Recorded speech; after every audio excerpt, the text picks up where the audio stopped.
Episode 140. Sean McDowell and William Lane Craig missed the point on Rhett's deconversion. This is Matthew, and in this episode of Still Unbelievable, I will review Sean McDowell and William Lane Craig being shitty about Rhett's deconversion. When Christian apologists review the deconversion of a high-profile Christian, it's a given that they will miss the point on the things they say and misdirect their adoring Christian fans on the negative aspects of Christianity that cause the person to leave. This conversation is no exception, and I'm going to have fun highlighting all the predictable and unsurprising ways that Sean and WLC achieve this. As always, links to the relevant items will be in the show notes.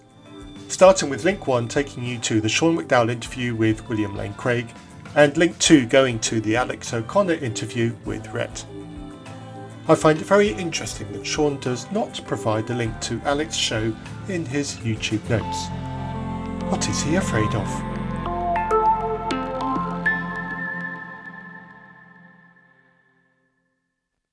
Dr. Craig, there's a combination here, I think, of important lessons for the church and apologists. Sean introduces William Lane Craig with a promising teaser, as well as a few points that I think it'd be helpful for people if we offer our responses. And he immediately follows it with a caveat. I told you they were going to be shitty. Are you ready to look at 10 clips together and give me your reaction? Are you ready for 10 carefully cultivated clips that in no way whatsoever omit important context or skip over the wider point? Remember, the original interviews are in my show notes, if you want to check. I certainly am. I'm looking forward to interacting with Rhett on these questions. You're not interacting with Rhett, though, are you? You're interacting with fellow apologist Sean McDowell. You're responding to cherry-picked clips of what Rhett said. Perfect. Well, let's take a look at the first clip. Certainty is a really important aspect of religious faith, and especially Christianity, and especially evangelical Christianity. Rhett is right. Certainty is a very big thing in Christianity, and it is especially big in evangelical Christianity. That is why the phrase cocaine of certainty caused a stir when it appeared in the book Still Unbelievable. Certainty is important, and doubt is a problem. Christians fear doubt, and certainty is the cure. Any church worth its salt has a "we believe" place on their website, right? Being certain and being right about these things comes at a premium. It is really, really important. So I thought that being certain was very important. Here's really the question, Bill. How central is certainty in the church today? And how important should it be for Christians? I think that being certain is not important, Sean. I think what's important is to know these truths, but certainty is neither necessary nor sufficient for knowledge. Are you certain about that? Interesting that he mentioned truth and knowledge and not faith. How can I claim to know something if I have no certainty? Maybe it's just me, but if I am not certain about something, I don't claim it as knowledge. I claim it as an opinion. Craig is being philosophically nuanced here, and using certainty as a sliding scale from tentative to absolute. What he means is that absolute certainty is not required to claim knowledge about something. And sure, he might be right from a philosophical perspective. However, if you gradually degrade your level of certainty about something, so your ability to claim it as knowledge also declines. There will come a point at which you can no longer affirm knowledge. On the topic of Christianity, this is the point at which deconstruction begins. So while Craig may be technically correct, when it comes to the practical working out of one's Christian faith, reduced certainty puts one in a deeply uncomfortable place. We can know things on the basis of probabilistic evidence. Indeed, this is the way we know anything in history. Ah, yes. Not just any evidence, but probabilistic evidence. The kind of evidence that is not conclusive, but instead gives room for interpretation. The kind of evidence that allows one to claim it supports a conclusion that they have already decided upon. Did you also notice how Craig said, know anything in history, and not know anything in science? I wonder why. The scientific method challenges the idea, any idea, that is not conclusive. Meanwhile, history is notoriously difficult to access, and certainty can be difficult, even impossible. Historians will suggest conclusions tentatively because of this very issue. This is especially true when all that is available is written records from people who are not there. Historians will affirm what is written, but caveat it with they don't know if what is written is the truth. But you won't hear Craig acknowledge that. Neither is certainty sufficient for knowledge, because some are terribly, terribly certain are desperately wrong. This is true. It is possible to be absolutely certain and still be absolutely wrong. The obvious question then is, how does one validate the knowledge they think they have to ensure that it is correct? So I think that it's simply a mistake to prize certainty as something that's really important in the Christian life. The writer of Hebrews will be very disappointed. And yet, as Rhett accurately stated, certainty is a feature of many expressions of Christianity. In many churches, certainty is the goal, and doubters are often disparaged. The world of deconstruction is littered with hurt people who dared to express a lack of certainty. Craig ignored that truth and did his usual philosophical juggling act. Maybe Sean has some wisdom on this. I have a lot of sympathy with Rhett for this because I think there's a huge segment of the evangelical church that basically considers faith equivalent to certainty. And this can be devastating to faith. I wrote a whole book on deconstruction. I've had countless conversations with people who've deconstructed, deconverted their faith. And this theme comes up regularly. Yes, it does come up an awful lot. I see it a huge amount in the deconstruction community. And while I appreciate Sean recognising the issue, he has stopped short of calling it out as the harmful practice that it is. Belief is to hold something with varying degrees of confidence. You can believe something 51% or you can believe it 99%. They're both beliefs, different psychological confidence, like you said, whereas certainty is a psychological state of having no doubt, being 100% confident something is true. That's not the definition of certainty that Craig gave, Sean. If you're going to address the issue of certainty, it would be useful if you could both use the same definition. And I think when we do this, in people's minds, then they associate doubt with unbelief. Sean is frustratingly close to getting it. Not only are there many churches where this is a real issue, these are the churches that are driving people away from Christianity, and they are the churches that are guilty of causing issues of low self-esteem in believers. This is a philosophical point that the nature of knowledge does not require or imply psychological certainty. How can you claim to know something if you're not certain that you know it? And I think biblically too, Jude 1:22 says, have mercy on those who doubt. They're not unbelievers. They're people who believe and have faith and yet have doubt. Blessed are the doubters, for they shall inherit the ability to question and test everything. Let's take a look at the second clip. I can agree that God preordained a certain number of people to be his children, which definitely means that a certain number of people are not predestined to be his children, and they're going to be in hell. But doesn't that kind of make God an asshole? Yes, it does make God an asshole. So I was having thoughts like that at 20 years old. I wish I had had those thoughts at 20 years old instead of 35. It would have saved me a world of pain. Essentially, here's the question, Bill. Is God morally reprehensible for creating a world in which most people will not believe in him? Yes, he is, because he has the power to orchestrate those people to believe the right things so that they do have a glorious eternity. But he doesn't do that, and he's the only one who can. And how can Christians live with cognitive dissonance of this kind? Well, I have to say that I don't agree with Rhett that people are unilaterally preordained to salvation or damnation by God. I don't think that the Bible teaches that at all. But millions do, William. So who's right, you or them? How do we tell the difference on probabilistic evidence with no certainty? What the Bible teaches is that election is primarily a corporate notion and only secondarily an individual notion.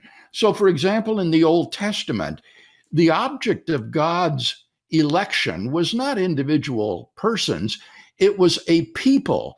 It was a nation, the nation of Israel. And God said, "You are my chosen people, and I will bless you." If God chosen, doesn't that mean they're preordained? Those promises to the corporate group, Israel, were not guaranteed to every individual person in Israel. But they were certainly denied to those who were not of Israel. Those persons could fail to live up to the demands. This is all fascinating, but it's Old Testament. Can we get on to the New Testament and the current church? Distraction by philosophical mumbo-jumbo. You move that into the New Testament. Thank you. It is those who place their faith in Christ Jesus who become the heirs of these promises. So what God says is, I want everyone to be saved, and he gives sufficient grace for salvation to every person that he creates, and then he leaves it up to us. But it clearly is not sufficient, because not only are there people who do not believe, there are people who used to believe and then moved away. So our salvation lies in our own hands, and God is not to be blamed. And there it is. The victim blaming bullshit has arrived at clip number 2. God gave you enough. Therefore it's your fault for not accepting it. Utter rubbish. If God gave me enough, I would believe. It really is that simple. It is precisely this level of pious shittiness that makes me intensely dislike William Lane Craig and every other apologist that talks like him. Fuck the lot of them. When we critique hell as being unjust... That's not what he said, Sean. Rhett didn't say hell was unjust. Although the issue of eternal punishment for a crime is highly questionable, what Rhett said was a preordained determination of who was in and who was out makes God an asshole. When you dodge the point, Sean, it makes you look bad. That doesn't answer it. Then why say it? The other thing, and this is a big piece to me, but why believe in something like hell? When it's all said and done, I'm convinced because I think Jesus taught it. Belief in hell is irrelevant to Rhett's point. Rhett's point was about God predetermining in-groups and out-groups. The same argument works for annihilationism. Hell is not the point of this comment. Jesus Christ. I don't think in one sense God sends anybody to hell. Who created the rules that determine people go to hell? Rather, people send themselves by irrevocably and freely separating themselves from God forever. Who created the rules, William? And anyway, how does a temporally limited being do something that lasts eternally? But I took it that Rhett's objection was that people's fate is preordained. Hurrah! One of them got it. And I just disagree with that. That's not the way I read the Bible. Followers of Calvin do, though, Billy boy. There are lots, thousands, millions maybe, of churches out there that teach exactly that. All right, good take. Let's move to clip number 3. Jessie, my wife, who did come from like a young earth creationist background, like that's, you know, that's what she was taught growing up. When I came home and I was like, we need to talk about something. And I said, I am thoroughly convinced that evolution is true and that we are related to every other animal. This was a big thing for me too. It was also a big thing for Andrew. It's a big thing in the deconversion community. We all know it's possible to be a Christian and also accept evolution. We know that, and we get that. Many of us tried to be that kind of Christian too. The thing is, evolution being true means humans are the lucky ones at the top of the pile. We're only special by a quirk of happenstance. We are not special by some supernatural act. It is this that makes evolution the Achilles heel of Christianity. At that point, I realized how wrong I could be about something so fundamental. Yeah. And I never, ever considered that I might be wrong about something so fundamental. This point deserves emphasizing. Learning you are wrong about something so big opens the door to questions of what else can you be wrong about. It permits the deep questioning of every other fundamental belief that you hold. Learning that you are wrong about creationism encourages questions about the very existence of God. What's more, the mental shift to accepting evolution after years of creationist beliefs shows us that changing fundamental beliefs is possible, and it does not have to be world-ending. It's a metaphorical small hole in a big dam. Not only was I wrong, but all of these Christian apologists who were so sure about their critiques of evolution, they had missed the boat so significantly on this that suddenly I was like, can I trust anything else they've got to say? I wonder if Sean and WLC will really get the significance of this point. When people you have looked up to for so long are shown to be wrong with such certainty, it does shatter trust. Not just in the people, but in the process that they promote. It demonstrates that there is a more reliable way to truth than faith. And that means that everything, literally everything, that has been arrived at through faith is questionable and must be scrutinized. How big of a domino in one's faith is evolution? And what lessons should Christian apologists learn from Rhett's experience? I think that the evidence in favor of common ancestry is good. Interesting pause there. I didn't edit it in. It's there in the original. I wonder how much it hurt you to say that, William. Especially the evidence of microbiology. But the question of common descent is not a fundamental tenet of the Christian faith. It is tangential, and therefore one can easily change one's mind about this, as many people do. And I think very helpful here is the philosopher W.V.O. Quine's notion of a web of beliefs. See link 3 for more on this topic. The basic summary is that our belief system can be viewed as a spider's web. Core beliefs are those at the centre of the web and are fundamental to its structure, while less fundamental beliefs are at the edge and are not structurally significant, and so are more readily changeable. From Rhett's testimony, and from my own, you can learn that the creationist belief, or more specifically, the belief in the specialness of humans, is a core central belief. This means that the change to accepting evolution and humans being part of the animal family is a threat to the structure of the web.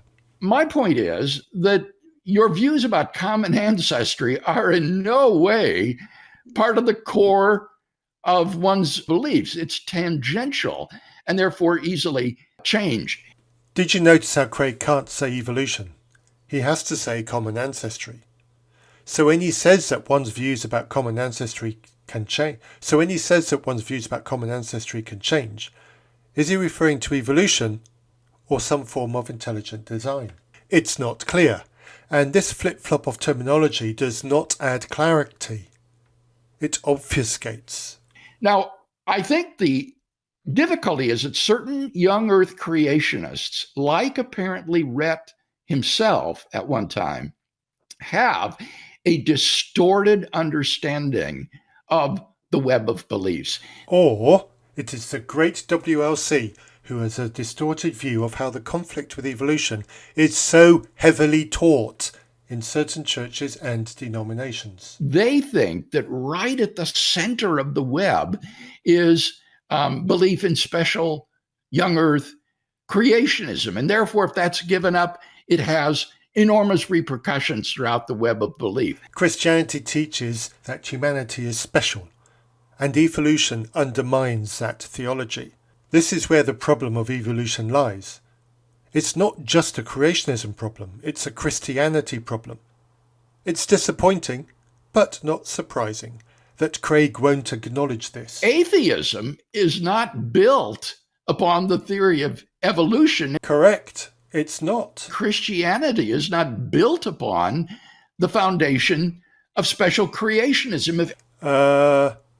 Genesis 1, anybody? Exactly the reverse. It would be that if you are an atheist, then you have to be an evolutionist. Or if you were a Christian, then you would believe in creation. Contradiction alert? Damn, I need another klaxon. Sorry, wrong one. Someone who has that sort of system of beliefs, apparently as Rhett did, is going to find the abandonment of young earth creationism to be incredibly disruptive and personally shattering. The reason why, Craig, if you actually listened to what Rhett said, is because creationism builds a house on the sand of literalism, which means that once you question that, it opens the door to questioning everything else. And that means that the weakness of the resurrection narrative comes into focus. It's not that evolution killed his Christianity, and nor did it kill mine, but the consequence of the deeper questioning that it led to revealed the shockingly weak foundation of the whole of Christianity. But I get why people like Sean and WLC will intentionally skip that point. Giving grace on this point doesn't suit the story they want to tell. Much better for them to twist Rhett's words to say something entirely different. Here, but I think you're right. The core issue is, can naturalism itself, a naturalistic mechanism, account for all the complexity and diversity of life? Yes. Yes, it can. That's why I think the question of common descent is very different than the kind of concern we would have for a purely naturalistic process of evolution. And there you have it. Evolution is purely naturalistic. You can't have evolution and God belief. Craig said it. Sean said it. If you learn to accept evolution, your Christianity dies. They just said it. But one thing that I say to my students is specifically, and these are my students at Biola, even if evolution were true, it can't explain some of the most important worldview questions that every belief system needs to explain. And again, Sean is denying the fact of evolution. But he has to, because his job depends on it. See the links at 4. But more importantly, evolution is not the place to go for answers to the questions that Sean is referring to. Evolution is how we got here, not how we should act or what we should believe. Evolution is not a worldview, it is a fact of science. Naturalism and humanism are worldviews, and each of them accepts evolution as true.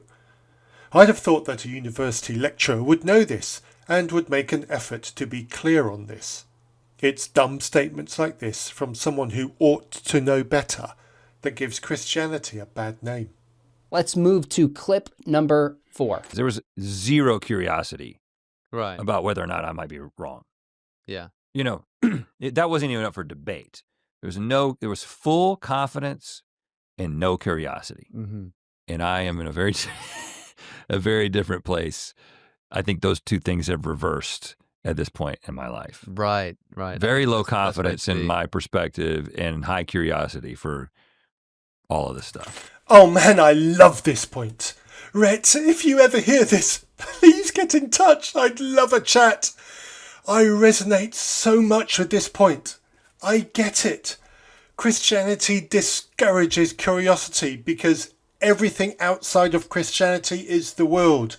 It's sinful and forbidden. The expression, be in the world, not of it, is the cause of so much bullshit. I love being curious, and I love knowing that I know fuck all. It's literally the best place to be intellectually. Really, the question here is, how do you balance confidence and curiosity about your faith? I've got to say that I am also amazed, as Rhett is, at people's lack of curiosity about things.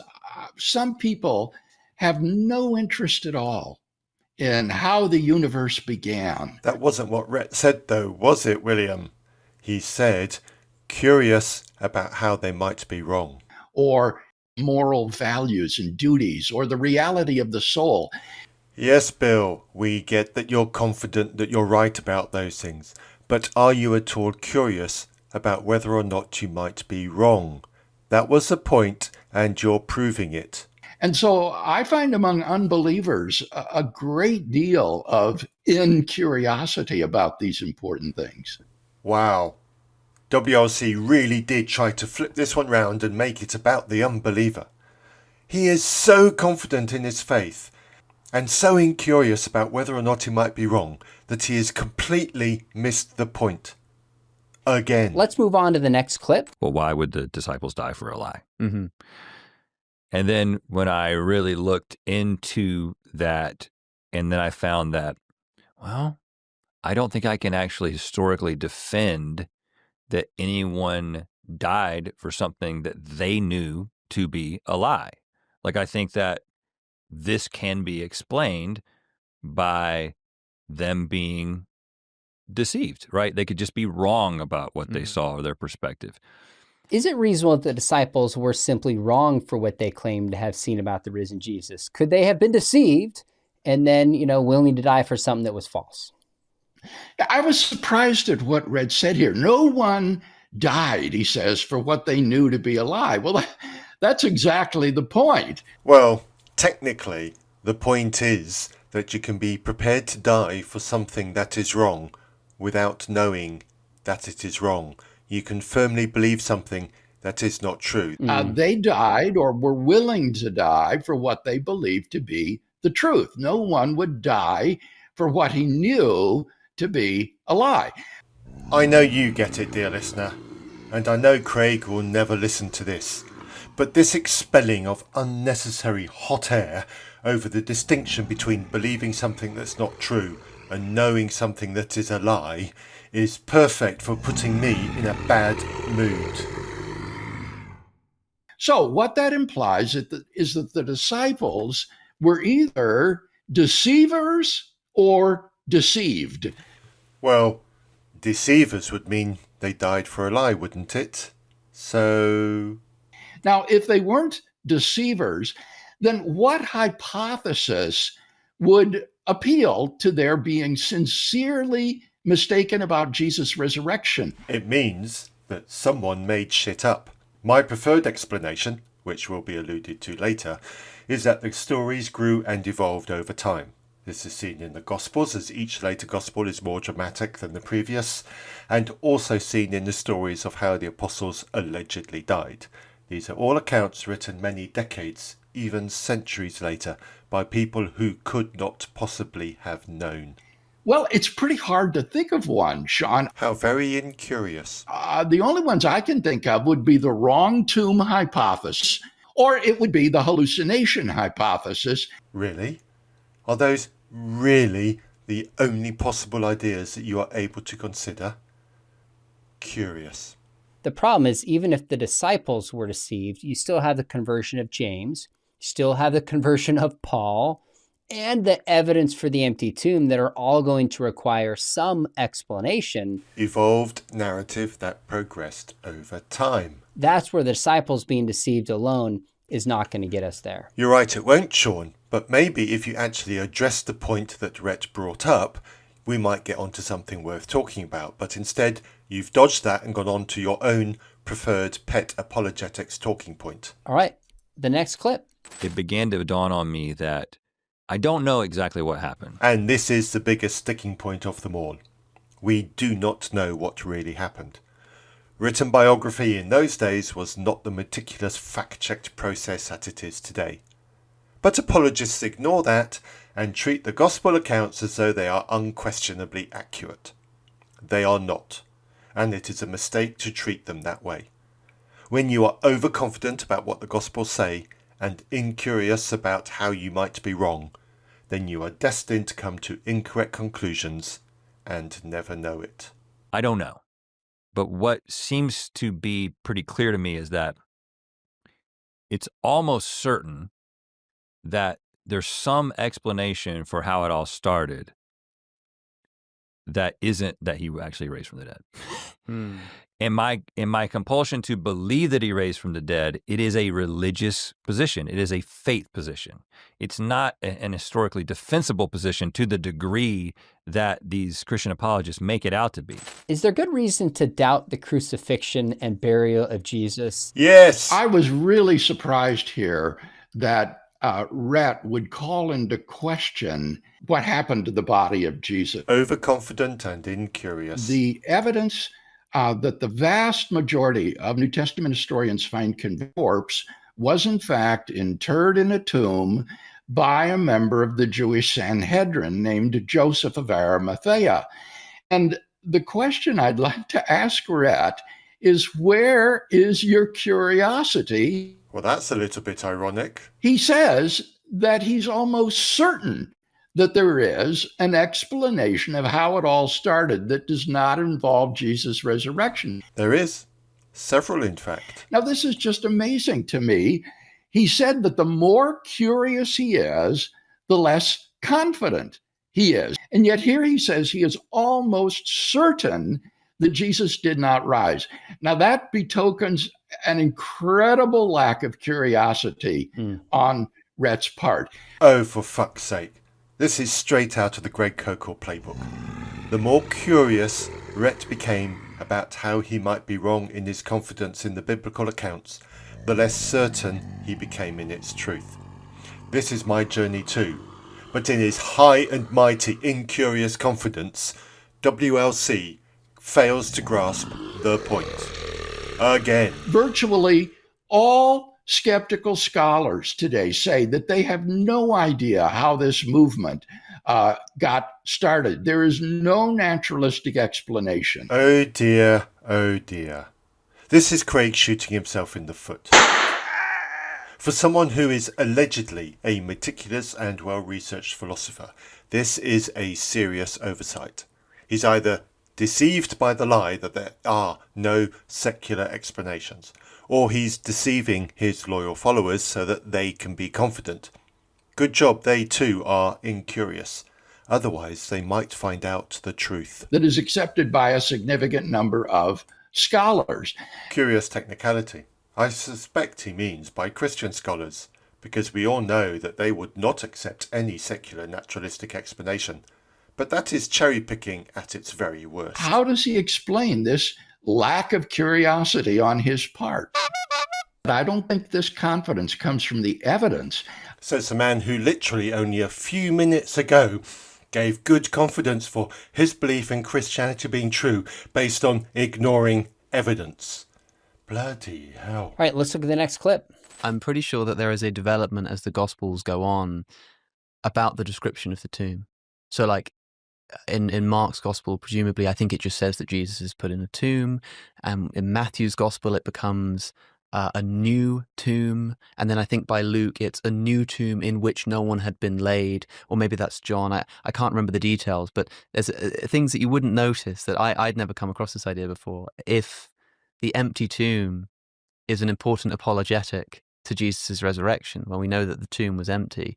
In order to know that the tomb was empty, you need to ensure that Jesus was probably the only person laid in it, because otherwise it could have been mixed up with someone else or something like this. And so there is this hint at evidence of an early apologetical motive to make the tomb a new tomb, which means there's no other bodies in there, and then specifically a new tomb in which no one had been laid. Right. So that when they say there's an empty tomb, nobody can come along and say, well, are you sure it wasn't somebody else, or someone saw the body, or it got lost or something? No, it has to be an empty tomb. And so see, the evidence for later progression is right there in the biblical text. if you read it. Those little questions. Are we sure that he was taken down from the cross and laid in the tomb in the way that it's described? And if you start to notice apologetical motivations, potentially, in those very stories, it starts to undermine the historicity a little bit. Like how Matthew's gospel is the only one that mentions the guards at the tomb. See the links at 6 for my own episodes on the progression of the resurrection narratives. Right. Basically, the question is there a development in the Gospels regarding the story of the empty tomb that suggests an apologetic angle that undermines its historicity? Right? Yes. Yes, there is. First, Mark's account of the empty tomb is striking precisely because of the absence of such apologetic. Mark, being the first one, is the simplest with the least detail. All the others add on to that. Did you even listen to what Alex just said? How would it help to say that it was a new tomb in which no one had yet been laid? Alex just explained that. Bloody hell. These details tend to be in the secondary circumstantial features of the narratives and not in their historical core. How convenient. He downgrades the importance of anything that is contradictory so that he doesn't have to address it. And that's why the vast majority of scholars, Christian scholars who are already committing to believe the authenticity of the narrative, treat the empty tomb narrative fundamentally historical, even though you do have these additional details in the later Gospels that you don't have in Mark. I don't think it even follows that it's unreliable if there's an apologetic angle at all. Sean can't comprehend that motivated individuals would alter texts so that their preferred narrative is the one that is written down. There really is none so blind as those who will not see. We got 3 more clips, Bill. Let's take a look at clip number 8. There was this one summer that some Mormon missionaries, like I was out of the country doing some missionary work, and Link was still in Raleigh, and there were Mormon missionaries that came to talk to him. They ended up coming back like 4 or 5 times because Link, at that time, especially at the time, wasn't controversial, it wasn't confrontational. He was just like, yeah, you guys. So they went through the whole spiel or whatever. And then when I got back, I was like, you let them come like 5 times? You didn't never challenge them? He was like, well, I was just kind of waiting. I ended up writing this like pamphlet. I would do this all the time. I would write like little papers or pamphlets or whatever. And there was one that was like, this is what you need to say the next time the Mormons come to your door, right? Because you can take apart their theology and their history in a much, it's so recent, right? So that was my perspective. And I find it so interesting that the average Christian apologist, he's talking about you, Sean and Bill, the level of scrutiny they apply to criticizing Mormonism, if they would just for a moment turn that level of scrutiny on their own story, you'd be like, guys, come on, do you see what you're doing? Or like, and if you had been born in a Muslim country and you were of the Muslim faith and you didn't believe that Jesus actually raised from the dead, what would your Muslim apologetic about the resurrection be? Like, do you really think these arguments are as strong, or is it just you need them to be true? Yeah. It's so foundational to who you are. You need this to be true. Really, the question is here, do apologists fail to put the same level of scrutiny on their own beliefs as they do on, say, Mormonism or Islam? Yes. Oh, yes, they do. 15 years of dealing with this kind of nonsense really has shown me that is true. And do apologists, need Christianity to be true and thus have a double standard they apply to their own faith? Also, yes. I think this is just manifestly false. New Testament scholars like N.T. Wright, Dale Allison, Michael Lacona do exactly that. They apply the same sort of scrutiny, and they determine that these are credible accounts to be believed. By all means, name some apologists who are less guilty of this, William. But what about you? How guilty are you? For example, Mike Lacona, who you mentioned, publicly questions the ridiculous account in Matthew 27 about other people rising from their graves.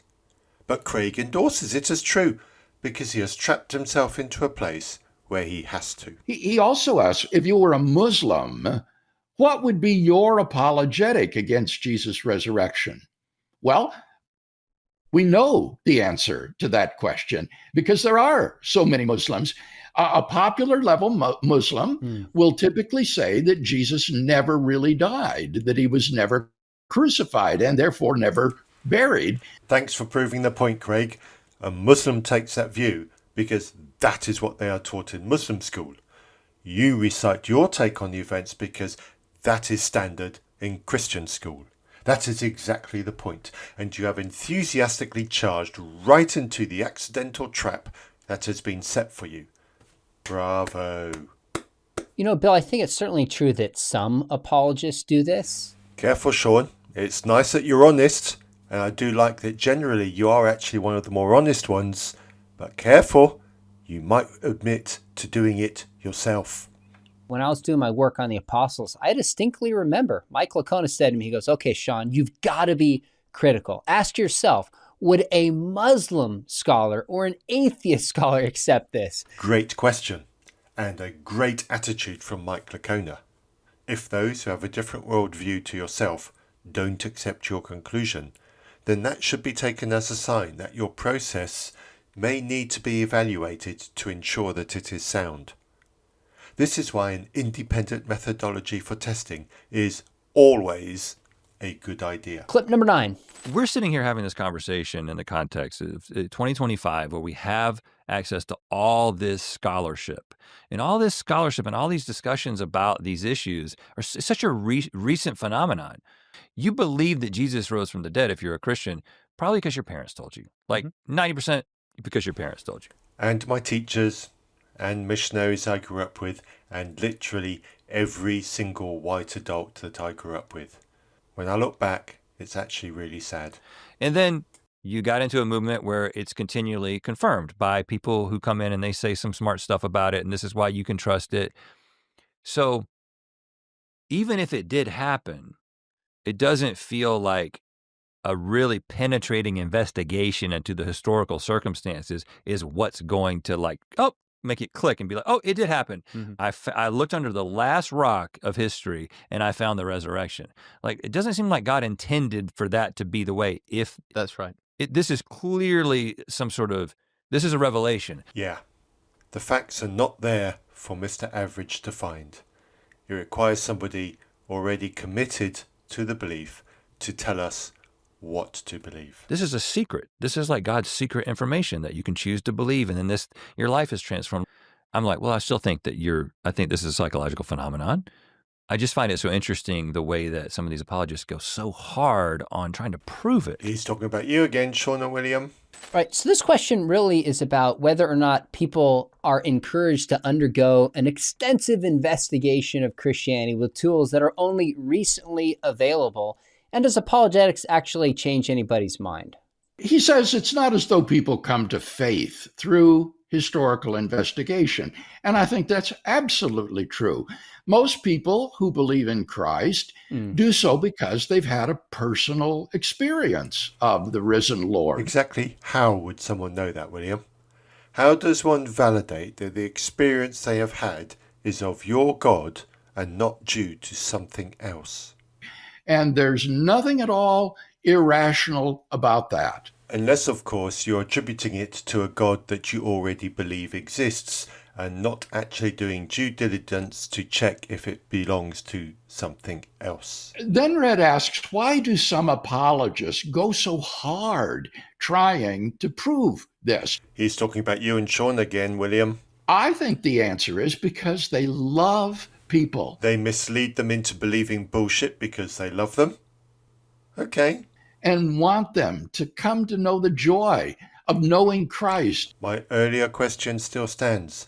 How do they know? Apologetics helps to shape a cultural milieu in which the gospel can be heard as an intellectually viable option. How does that work when there is contradictory evidence and pretty much zero evidence to confirm? What the arguments and evidence do is they give people the intellectual permission to believe when their hearts are moved. What the fuck does that even mean? I think a lot of apologists are motivated by trying to figure out, they have their own questions and doubts and want to know if this is reasonable as well. How wonderful it would be if that were true. But when and where and how are they digging into the actual evidence to confirm what they wish to be true? I don't see that, Sean. Final clip here. Hurrah! Nearly there. Religion works. I definitely believe that we created it, but we created it because we needed it to some degree for the ritual, the community, the sense of awe, these things that are essential to the human experience that I do think you can experience outside of a religious community. But for most of history, religious communities have done that best. And when you have kids and you're raising a family and you're looking for purpose and meaning and structure, you can choose to like hodgepodge create that on your own, or you can plug into a community that has a set of shared myths. Sure, religious communities do offer support and structure, and to a certain extent they serve a purpose beyond the belief system. I have been part of that, and I have witnessed that. But that always came at the cost of conformity. Stop conforming and you lose the community. In today's age of rigorous scrutiny, the beliefs have been exposed to be based on myth and untruth. The side effect of that is the community that religion once offered is dying. Here's really the question, Bill. Did we create religion because we needed it? You might as well say that an internal combustion engine created gasoline because it needs it. Well, that was dumb. Our needing God is exactly what you would expect if God did create us to know him. So this is not at all surprising. I'm not sure Craig actually understood what Rhett was getting at. This wasn't about innate desire for God. It was about desire for shared human community. I think some religion could be explained as being invented. There's certain things for power and control, but I have no interest in defending religion per se. I find within Christianity some powerful things that are so unlikely to have been invented. Like, again, the crucifixion. They'd never invent that as a death. It's so dishonorable. How inconvenient that humans actually did invent the atrocity of crucifixion. The Romans did it to hundreds, thousands even, of people, and that was what was popular at the time that Christianity burst onto the scene. Really, Sean? Is this the kind of stupidity that you're prepared to sink to? The idea that if you have a thought of anger or a thought of lust, you're guilty of murder or you're guilty of adultery. Even the idea of grace is beautiful when we understand it. Is it? Is the idea of grace given only to those that worship you really that beautiful? Some of the early writers could have invented words to put in Jesus' mouth to settle controversies, and they don't.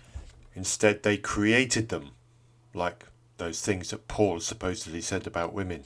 And so I just don't think we find the marks of invention within Christianity that we do in so many other faiths. Sean, this is you being guilty of exactly what Rhett was describing. You apply to other religions appropriate scrutiny and skepticism that you utterly fail to apply to Christianity. Bill, thanks for weighing in here. Any final thoughts or reflections on watching this that we maybe missed?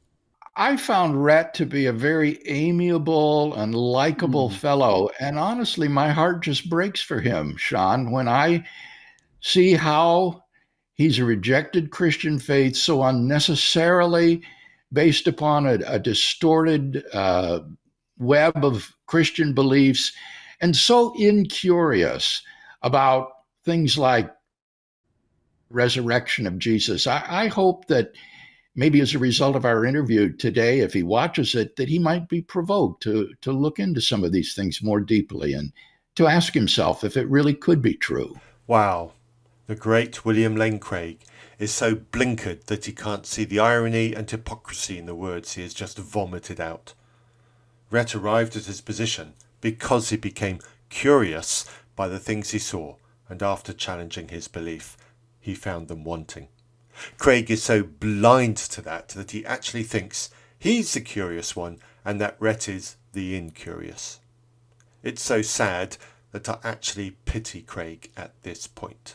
Well, I appreciate you coming on. Always appreciate your compassion and thoughtfulness, Bill. That's a shame, because I find William Lane Craig to be neither. Let me know if these kind of reaction videos are helpful. I've done a few recently. I don't run primarily reaction video channel, but now and then videos come up. I want to give your feedback on it. So is this format helpful? Would you like to see more in this channel? I'll certainly be here at the other end doing some reaction. Chain reaction? I think that needs a jingle. Maybe next time.